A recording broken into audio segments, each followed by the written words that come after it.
শোন, বুড়া বয়সে মরার আগে তওবা কইরা আমি ভালো হয়ে যাবো। আমার কাজ আছে, আমি এখন গেলাম। বিকেলবেলা জায়গা মতো চলে আসিস। জি ভাই। চিনি কি একটু বেশি দেওয়া যায় না? ভাই ভাই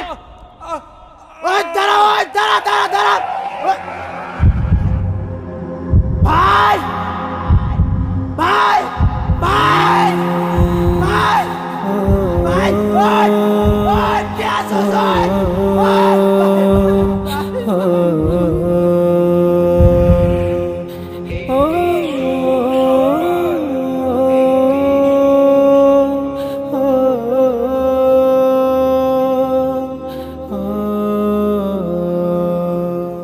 একদিন তোমারি নাম মসজিদ হবে।